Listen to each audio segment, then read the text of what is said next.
Bismillahirrahmanirrahim. Assalamualaikum warahmatullahi wabarakatuh. Alhamdulillahirrahmanirrahim. Assalamualaikum warahmatullahi wabarakatuh. Wa ala alihi wa sahbihi ajma'in. Yang Allah Director of Universitas Islam Indonesia, Professor Fatul Malik, who is studying as the student, and our autonomous and with director of Islamic development, of course, students education di Universitas Islam Indonesia, and Abu Bakar here we're both our brother Syed Usman Ibn Farooq. Welcome, selamat datang. Apa kabar, Syed? Alhamdulillah.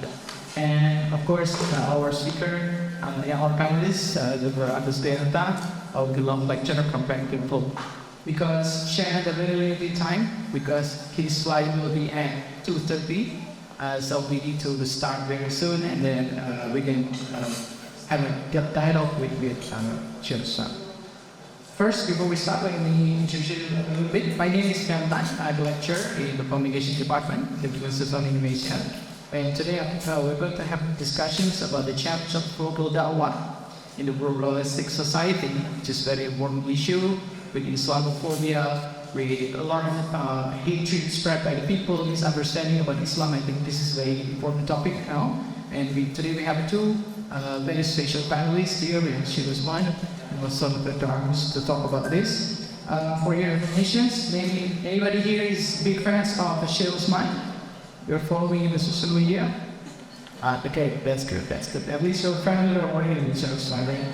And we hope we get a chance to take photo together with Syed Usman.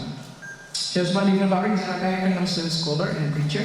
He teaches at the Masjid Al-Ribad in San Diego, California. He has obtained multiple ijazah for accreditations in the fields of Kamal Fiqh, Usul Fiqh, Hadith, Mustafa Hadith, and Master Degree in Hadith Sciences. And I think if you follow his life history, I think we will take days to reach it. Maybe we need to have like a longer time together.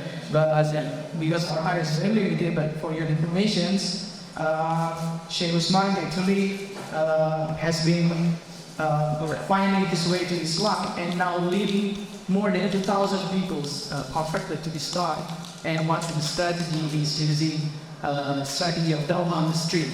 If you follow the YouTube, for example, White Nation Foundation, you will see how Syed Usman actually discuss with people on the street rationally, respectfully, actually to fight prejudice, and also some of them even non-protect and others declare the Shahada. And Dr. Agus, later maybe we will finish the discussion first with Syed Usman again limited time, and then Dr. Agus will talk to it. But Dr. Agus is actually professor in law and especially in Islamic economics law, but also how da'wah actually can be formulated better in the honest. Without further ado, let us all down together and Syed Usman to tell. Jazakallah khairan terima kasih. Apa khabar? Alhamdulillah Rabbil Alamin, insaf khatam al-anbiya ashraf al-mursalin wa ala alihi wa sahbihi ajma'in. Allah died. But it's an interesting topic that we have, the challenges of global da'wah in a pluralistic society. And if I will say that the greatest challenges is going back to the Quran itself. We don't move to reinvent Islam. Islam is perfect. We see other religious traditions constantly changing their laws.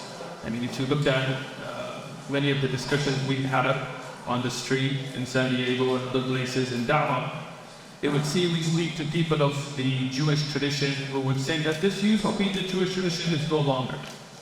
There's a video you can see online on the What Message Foundation channel. I spoke to a person of the Jewish respectfully. And they said, we used to believe in hell, but we don't anymore. That's where it went. We see other traditions where things are brought into the religious traditions. For example, if you look at Turkey, you will not find any concept of Christmas. Early Christianity, there's no Christmas.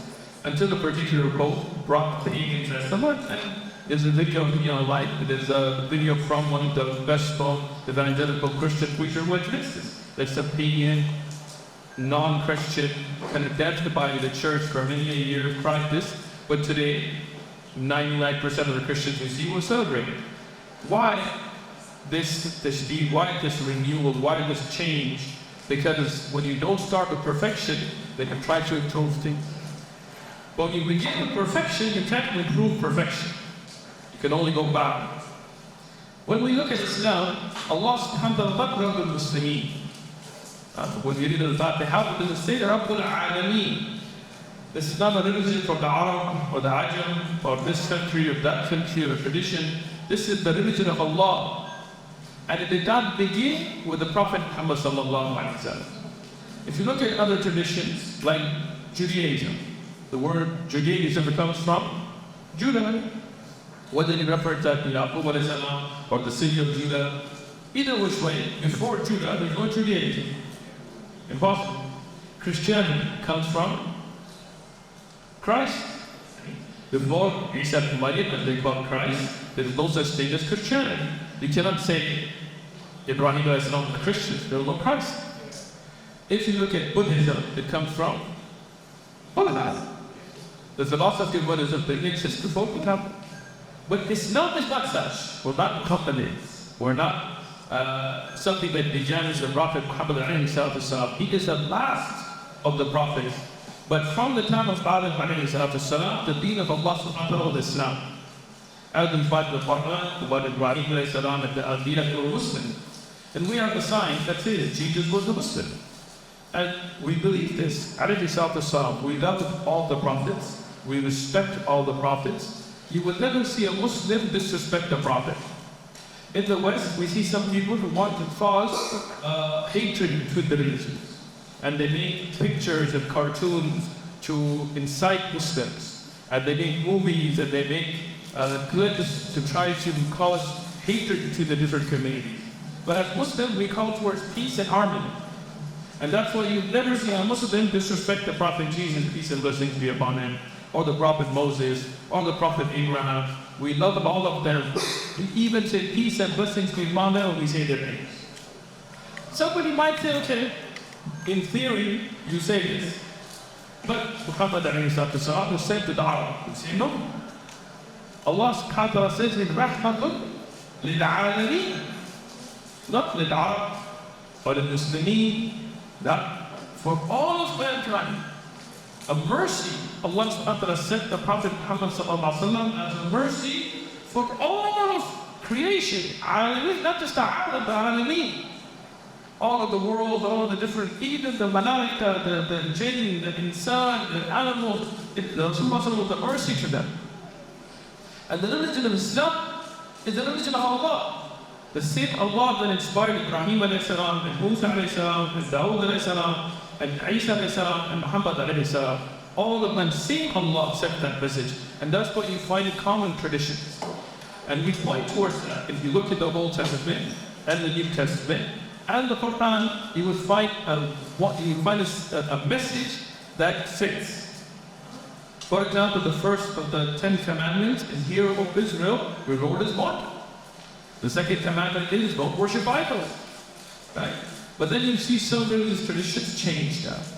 They make 1 into 3, or 3 into 1, and then sometimes it becomes 2, and sometimes there's Holy Ghost, and sometimes there's Mary, and sometimes there's Visit, and sometimes the Son, and sometimes the Father. But that's not the message of Isa ibn Maryam. The message of Isa ibn Maryam and the message of Musa alayhi salam and the message of Dawood alayhi salam is the same that the message of Rasulullah Muhammad alayhi salam. Allah is one. Don't make shirk, don't worship idols, don't worship other than Allah. This is the one, that's what our da'wah religion is called, one message from God. We believe we will always have one message. And if you look at this as a theory, no doubt, the Quran protects the rights of the majorities, and the Hadith mentions the rights of the minorities. But somebody might say, in practicality, Muslims are terrorists. I know we get this question now, we're terrorists, we're killers, we're this. Okay? What's terrorism? to use force for political change. Read. Base definition. If you use that definition, then the first bombing used in the modern times for political change is the King David bombing historically, done by Zionists, not by Muslims. The first people to utilize suicide bombings in the modern sense would be the kamikazes, not Muslims. If you look at the use of suicide vest, it was the Tamil Tigers, not Muslims. If you talk about murder and killing and terrorism, then I would ask, who in history, as a single person, has been responsible himself for the most carnage, the most murders in the history of mankind, according to Western historians? Any guesses? What? Not? Whatever. Hitler? No. Close. Take his hat. He was captive. He changed his hat. Genghis Khan. Not recorded history. We don't know exactly how many he killed. Okay. Another guess if we have to get this.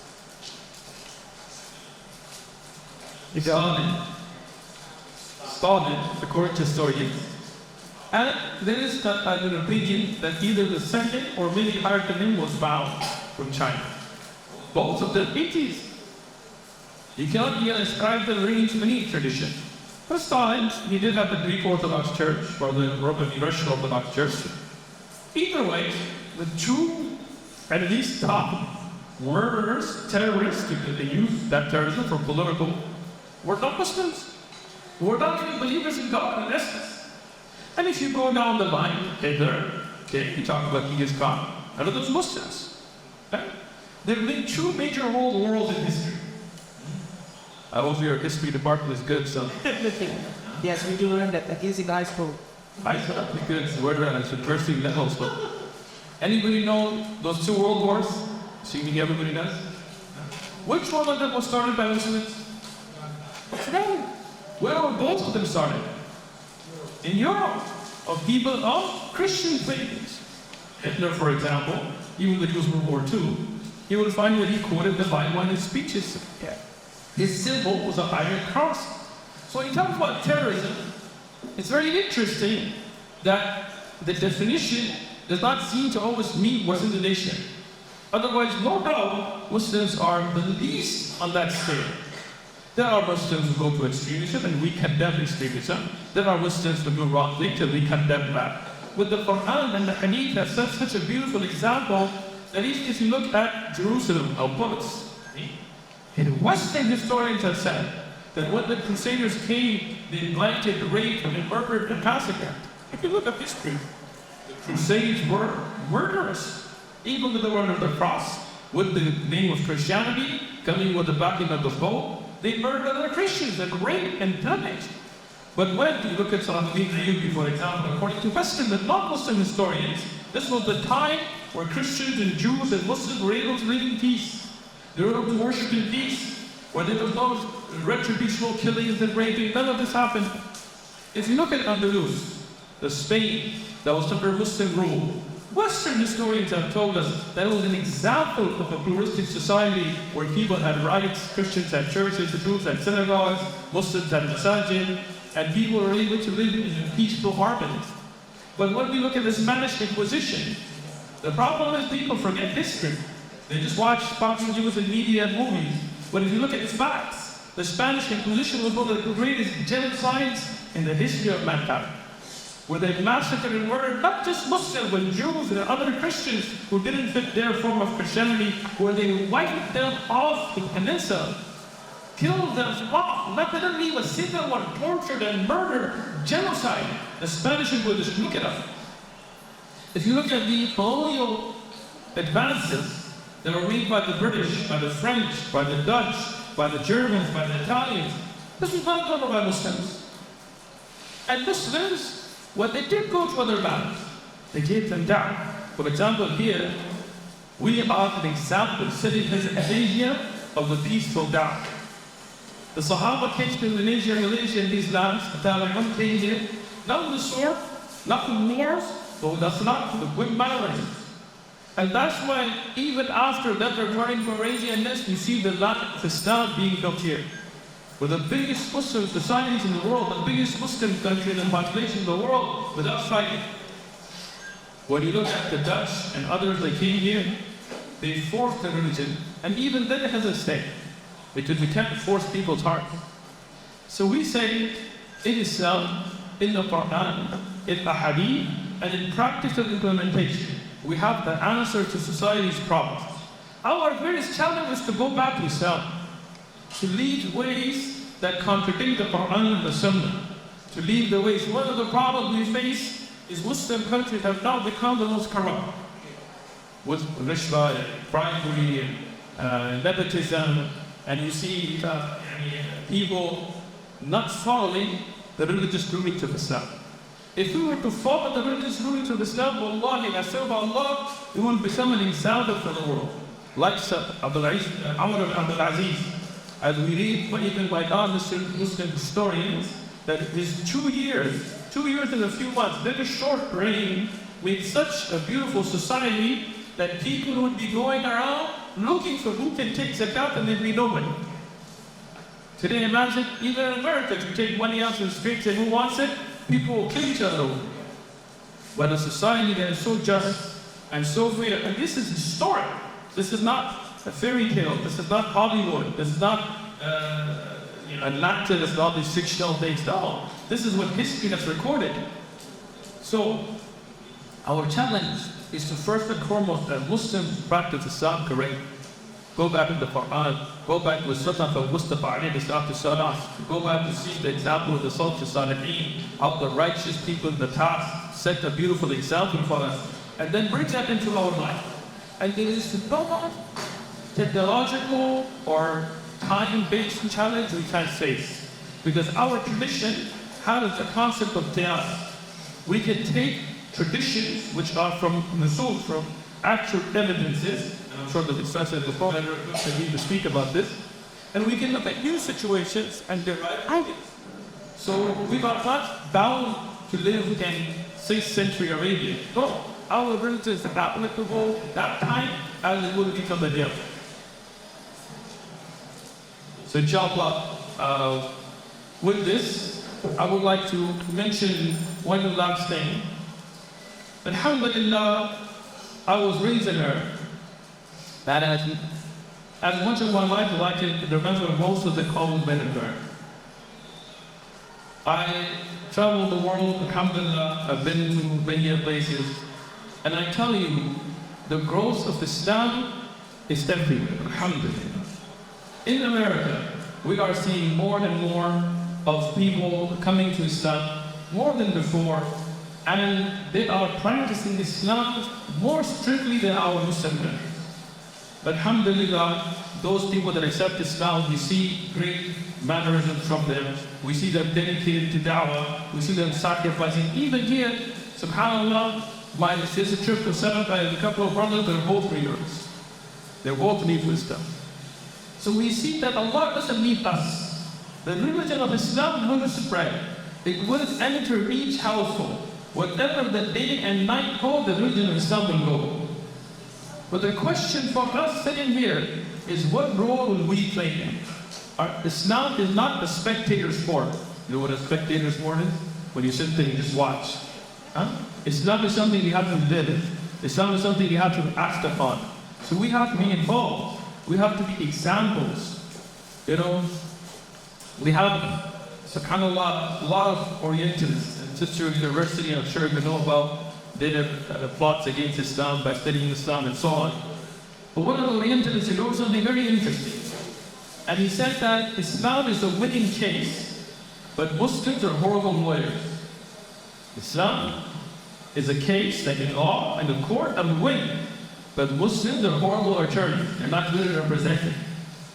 And that's our challenge. The global challenge is to set the good example, but the example of honesty.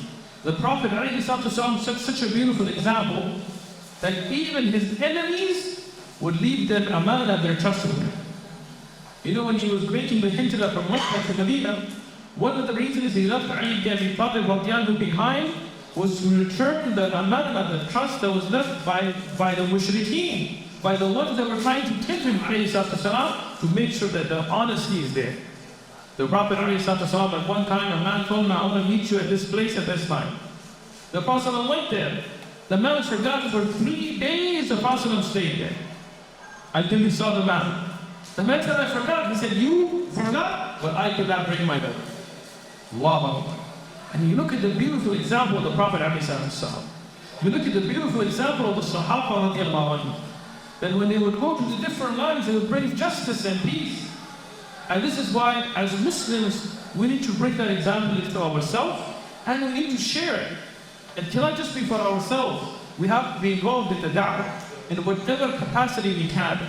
Whether we can to our social media, whether we can to just supporting those that are doing the da'wah, whether we can by encouraging our husbands and children and brothers, and encouraging our ulama and shuyukh and du'at by whatever service we can offer.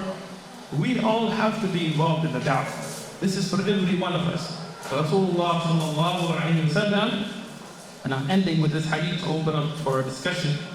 He said, بَلِّغُوا عَنِّي وَلَا أُبَالِي. Beautiful hadith. بَلِّغُوا عَلَى التَّكْلِيفِ وَعَنِّي عَلَى التَّشْرِيفِ وَلَوْ آيَةً عَلَى التَّنْسِيفِ.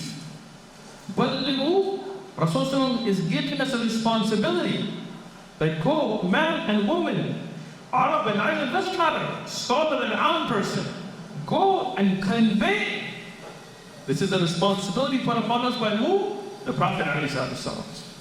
Who gave you permission? Which organization? Which jama'ah? Which whatever? No, Arni. On the authority of the Prophet ﷺ.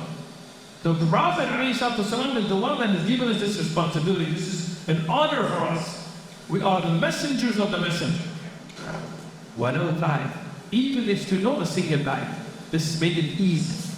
You don't have to be a Shaykh of Islam or a Muhaddith or a Mufti. But if you're going to give da'wah, don't give fatwa. Don't talk about what you don't know about. If somebody asks a question you don't know, say, La ilaha illallah. Umar ibn Aziz, Umar ibn Abdullah ibn Umar, as Ibn Abdul he mentions, he said, knowledge is in 3 things. The Quran, was Sunnah, wa qawl, la adri wallahu a'lam. In the Quran, in the Sunnah, I'm saying, I don't know Allah knows best.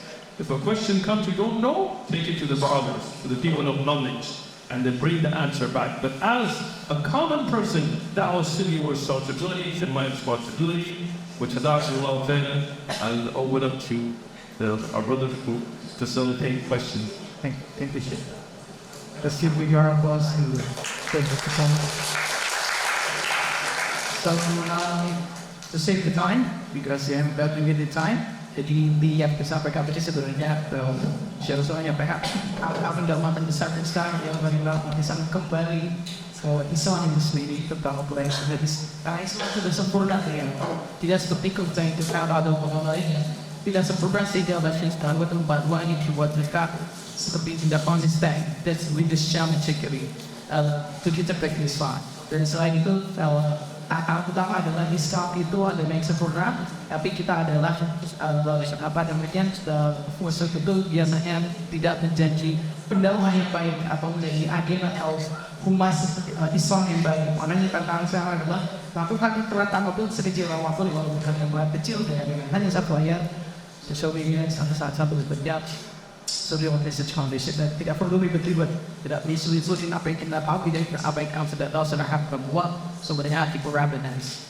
Okay, now it's time for us to Q&A and for the question and answer you are free to ask patient in Indonesian, in Arabic or in English, it's up to you. So I will help if you say English, if Arabic, Indonesian speak Arabic very well and also English I think that's his language. Okay, so without further ado I will give the time to support you. And thank you to others for your kindness because you understand that sharing is a bit of time. Will the Q&A increase? What about? Thank you, Stanana. Maksudnya, You're good, right? terima kasih. If you want to ask, if you don't want to speak, you can write down your questions and give it to me, and I will bring the questions to you with Shell's mic. Cinta Indonesia. Yeah. Kami cinta Shell's Santo. Selesai dan dari itu, after to version was this way to attack or to inspire nanos and France with actually close price. in the exams and this questions. I'm on my 40 now, so it's a little like your 20, but keeping all those things. The much out, well, less to go through genetics. The seven, what is your suggestions? The best way to learn is systematically. I mean, I believe you know, you should ask this options. Maybe share his experience or maybe other friends that on the affordable more to learn this song, not just randomly but systematically. So morning, so five, we're finding sharing better. Sorry, a lot of parties, a lot of children. First question: how to give da'wah to your close friends with the president? You speak for that now. Is unique for Rather, to give da'wah, first and foremost, we must have people's love. And need to have good mannerisms, to be kind, to be honest, to be a good example. But then also evaluate the situation. There is no one model fits all. Like people think there is some one like secret recipe that works. No, that one is unique to per situation. Certain people that might be your friends that go to certain hardships that might be a good time. Some of them don't want there is qadar, Allah has written there, don't want the life as a test. Give them some ayat and ahadith about sabr, and that cannot be the guidance for them.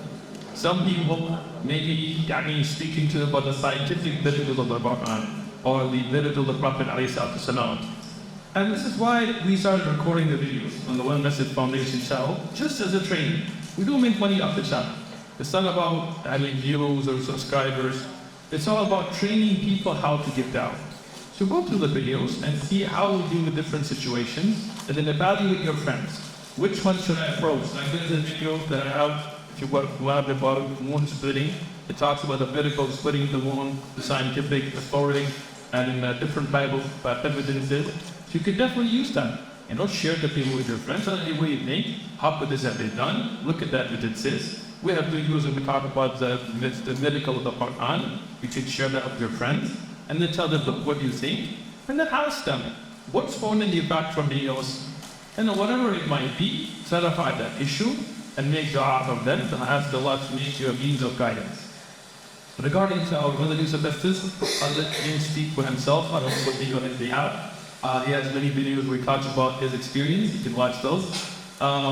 But we at Western Ribat on the YouTube, we also have a Muslim channel, we have syllabuses of how to study. So we have fiqh the rules, we have siyar the rules, we have the fiqh the rules, we have the science, and they're all free. So you can go to them, go to the playlist, and inshallah, no matter what age you are, no matter where you are, you can develop through the proper sciences there. And if you have one ulama who teach from the Prophet and Sunnah, that would be the best. I'm ready. This is Islam dan Christianity. We are bertahap dan berproses, tapi yang penting adalah Islam. Next questions, please, brother. Can I speak Indonesian? Alhamdulillah, saya berada di Islam itu begitu indah. Sehingga saya sekarang menikmati bagaimana sih berislam yang sesuai dengan sunnah dan hadis. Ternyata tidak semudah membalikkan telapak tangan kita itu. Tatkala kita mendakwai diri kita sendiri, keluarga kita atau ke masyarakat. Terlebihnya masyarakat yang memang awam, luar biasa. Itu benar-benar butuh hati power gitu. Jadi tatkala kita memang mendakwahkan kepada masyarakat, tatkala kita memang tahu, karena dakwah itu termasuk pernah saya membaca bahwa sampaikanlah satu ayat, walaupun kita hanya tahunya satu ayat, padahal dengan dakwah satu ayat itu pun sudah dinilai suatu pahala yang luar biasa dari Allah Subhanahu Wa Taala. Dan bagaimana sih kiat-kiat kita kalau kita mendakwahi kepada mereka orang awam yang memang belum tahu adanya sunnah Rasulullah SAW. Karena begitu banyak kendala yang memang saya hadapi gitu loh. Tatkala saya memang saya hijrah sekitar 3 tahun gitu ya saat pindah di Jogja. Jadi mereka benar-benar kayak menolak gitu loh. Tatkala menyampaikan kebenaran Islam itu kita benar-benar kadang bersedih hati untuk apa istilahnya mendakwahkan ke mereka itu. Bagaimana sih tatkala kita suatu contoh gini, tatkala kita tahu bahwa dari hukumnya berhijab seperti apa, kita menyampaikan begini loh, menjulurkan jilbab itu sampai benar-benar ke bawah, bukannya kita kayak selendang seperti itu. Ternyata mereka bilang bahwa apa sih urusan lo gitu, kenapa lo bilang kayak gitu, sedangkan kita benar-benar di suratnya Al-Azhar udah yakin di situ seperti itu. Dan bagaimana kiat-kiat kita mendapatkan kepada orang-orang yang memang awam dalam hal seperti itu. Sekian saya pernah melakukan kelas bersama. Da'wah is done with hikmah. Right? You have to always have wisdom, right? And then if you're not sure, always ask Allah. Make dua and then like, oh Allah, show me how should I approach? So you look at a situation, if somebody's very ignorant, they don't know anything, right? You begin with the basics, right? You start with, okay, you know there is Allah, you know Allah created everything, you know Allah sent the Prophet. So most people don't know this. They tell you know Allah revealed the Quran, yes. Do you believe in the Quran? Yes. Do you believe in the Prophet? Then teach them, look, this is what Allah said in the Quran. Basic, not everything at once. And when we reveal all about Iman, if the rulings revealed in Mecca, like don't drink, don't do zina, don't gamble, don't do, then nobody would have been able to follow. So first Allah built this Iman, and when they meet the hijab, and after that came most of the ahkam in Medina. Tell the people about the Quran and how Allah forbade the shirk. Even the Quraysh had their own tradition. The Prophet ﷺ faced the same thing. We have to tell them that traditions of what you eat and things like this is no problem.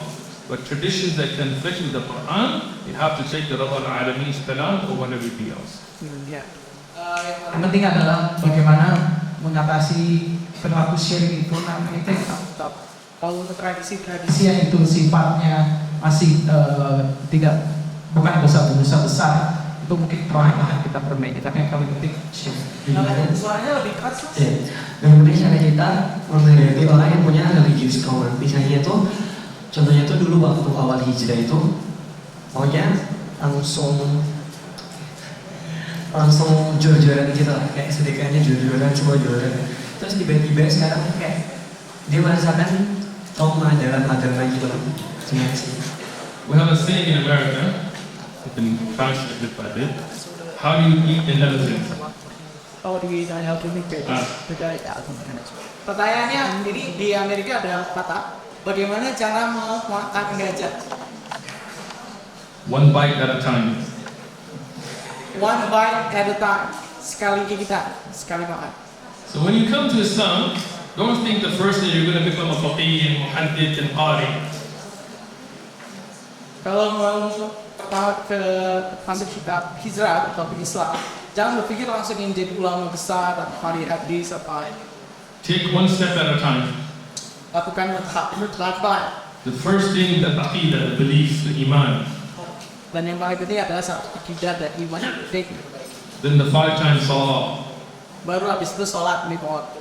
Then from the fara'id of fasting and zakat and hajj. Baru habis itu puasa, zakat, haji dan seterusnya. Slowly. Pelan-pelan aja, awal-awal. But keep making progress. Tapi harus membuat kemajuan yang asyik bagus. That Allah give us all istiqamah on the deen. Coba kan harus istiqomah di jalan Islam. Dan menurut pandangan saya FPBM itu orang-orangnya lebih ke berbudaya western gitu. Kemudian metode yang biasa kita gunakan untuk berdakwah adalah mengundang teman-teman untuk datang ke masjid. Dan hal itu kami rasa kurang berhasil. Dan kami melihat contoh ulama-ulama yang ada di US, yang ada di London, mereka berdakwah menggunakan dakwah table. Mereka keluar ke jalan-jalan kemudian mendakwahkan orang-orang di jalanan. Jadi nggak mengundang orang-orang masjid, tapi pendakwahnya yang keluar. Nah, sebenarnya hal itu yang pengen kami terapkan untuk berdakwah di FEB UGM seperti itu. Apakah hal ini menurut saya adalah hal yang mungkin cocok atau tidak untuk diterapkan di lingkungan seperti di Indonesia ini? Seperti itu. Now, our brother here is actually one of the activists of Dawah in his campus, where people are more into Western style, according to him. And he uses time to invite them to masjid, and he doesn't work. So he would like to learn about how to outreach people, like go to the street, talk to them like you. Da'wah has certain principles, right? We don't do haram, we don't bring music, we don't bring things that are not permissible in da'wah. Dakwah punya aturan-aturan tertentu, misalnya kita nggak pakai musik, kita nggak pakai gambar-gambar dan seterusnya. But then you have to, after that, evaluate your situation. Tapi sesudah itu kita sudah melakukan proses dakwah itu kita harus mengevaluasi situasi kita. Within the boundaries of the Sharia, Ya, masih dalam koridor syariah Islam.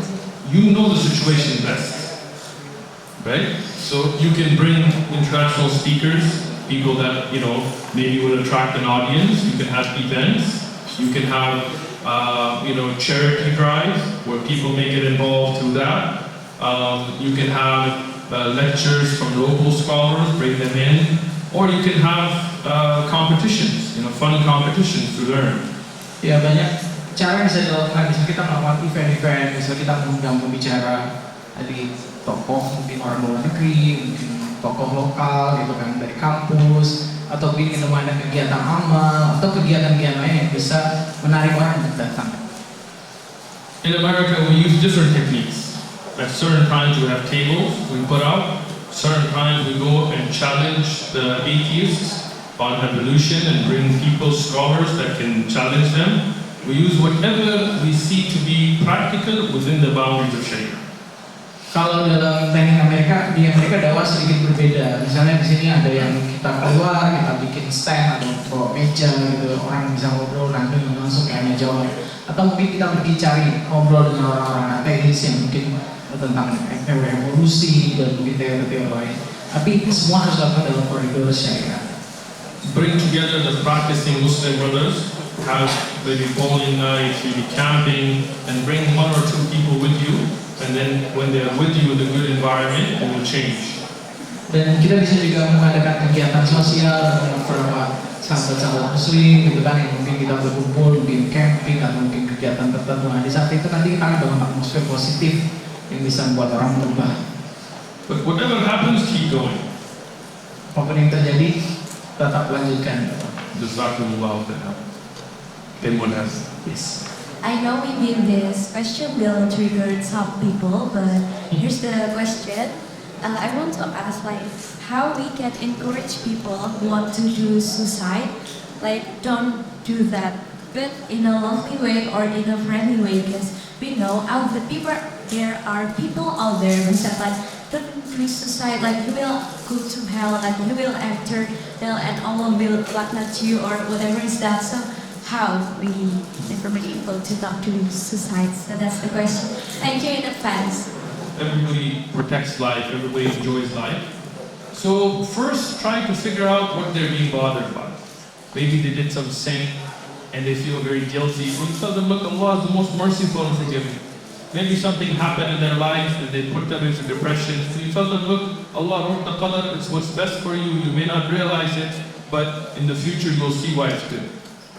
There is a beautiful story in the Quran, true story of Khidr and Musa alayhi wasalam, and many people don't learn the lesson from this. And it's a very long story, a very beautiful story. I don't have time to go into the whole thing, but one aspect of it, there is a young boy that is killed. And he is killed because Allah knows, and Allah has revealed to Khidr, that when he grows older, he will himself be an oppressor and he will be a fitna for his parents to take them away from the religion. So when he dies at a younger age, he goes to Jannah and his parents are saved from the fitna, so it's best for them. But they don't know that. They don't know it's Khidr, they don't know it's Musa alayhi wasalam. They just know their son was killed. So to them, it was something horrible, but in reality, it was the best for them. So tell people that they're depressed about something, we may not realize it, but whatever happens is the best, it's in qadr. Explain to them life is temporary, there is a Jannah that is everlasting, and if you commit suicide, you bar yourself from it. So be from those that are patient and be in an everlasting Jannah with no worries and no sorrow. So find out the issue and lovingly, with hikmah, try to clarify that so a person can walk away from such a horrible sin and such a waste of life. Ya, menghadapi orang yang ingin tadi pertanyaan waktu di sana tadi adalah tentang bagaimana cara orang yang mau berdiri itu nasihatnya dengan cara yang baik, dengan cara yang gitu ya, yang pas gitu. Syekh memberikan saran adalah yang paling penting adalah satu, orang mau berpikiran satu dia punya masalah. Masalahnya apa? Kita harus bantu gitu kan. Dan pastikan bahwasanya Allah itu selalu memberikan masalah itu tidak melebihi sebuah iman yang. Dan yang kedua, kira-kira apa yang buat dia berdiri? Mungkin itu depresi. Depresi itu apa? Mungkin dia belum tahu hikmah dari kejadian yang menimpa dia, seperti dalam kisah Nabi Khidir dan Musa, seorang anak yang dibunuh, yang tidak tahu gitu kan, mungkin mikir itu perbuatan yang kejam, tapi yang tahu bahwasanya hikmah di balik itu adalah dia kalau sudah besar anak tadi dari kisah Khidir dan Musa, dia akan menjadi seorang lindas gitu. Jadi itu yang tidak baik. Yang paling penting adalah kita adalah menghadapi orang tadi yang commit suicide itu kita berikan pemahaman dan diskusi dan dialog karena dia mengatasi masalah dan mengatasi depresi. Saat ini di media sosial, saya pikir sudah terlalu tinggi ya tingkatannya. Sementara anak-anak muda Muslim ini dicepoki paham pluralisme agama. Tidak boleh merasa agamanya paling benar. Tidak boleh bilang agama lain salah. Dan kita dituntut di negara kita harus menjunjung tinggi toleransi. Padahal Islam terus menjadi sumber kebencian. Menghadapi Islamofobia seperti itu di negara kita menjadi sama solusinya. Yeah, the sister is asking about how to fight Islamophobia, especially in the context of. I don't know the political situation, so I will leave that for you brothers who are more adept than me to explain. But nobody can tell me I can't say Islam is the best. The best. The only religion accepted by Allah in the Quran. And no doubt that Islam is a religion that teaches us respect and teaches us that non-Muslims living in a Muslim country have rights. And alhamdulillah, that's something in the Quran, that's something in the Sunnah, and has been practiced by the Muslim Ummah. So within that, we cannot tolerate Islamophobia. People who speak ill about the Quran and the Sunnah, we will speak against that, as we are capable of speaking without violence, without disrupting society. But even if you speak to people in person, nobody can stop you. You can promote those speakers like us who speak these things openly. Then all those Islamophobic ideas have been thrown at us, and you can see in the videos, we respond to them. Dan kalau memang kita tidak mampu melakukan, kita tidak bisa berbicara, serahkan pada tokoh atau mungkin seperti aktivis seperti Syekh Utsman ini yang akan berbicara menghadapi itu, yang kita siap menghadapi apapun itu berkaitan dengan kebencian terhadap Islam dan sampai tentang Islam. For me, I have no fear from any government or anybody else. I speak the truth, and it's because of it. You're almost killed many times, right? Alhamdulillah, almost. One of these days it will be. Alhamdulillah, no problem. This life is temporary, and we don't do wrong. We don't call towards violence. We don't call towards hatred. We call towards peace and love and harmony, and we fear nobody. Kita doakan Syekh Utsman setelah ini sehat selalu dan selamat jalan. Have a nice flight, safe trip. Brother, see you soon. We don't say goodbye. We say see you soon, insyaallah. Insyaallah. Jangan lupakan Syekh Utsman di doa kita ya. Di bulan Juli 2023 insya Allah Dr. Zakir Naik akan datang kembali ke Jogja dan di Indonesia.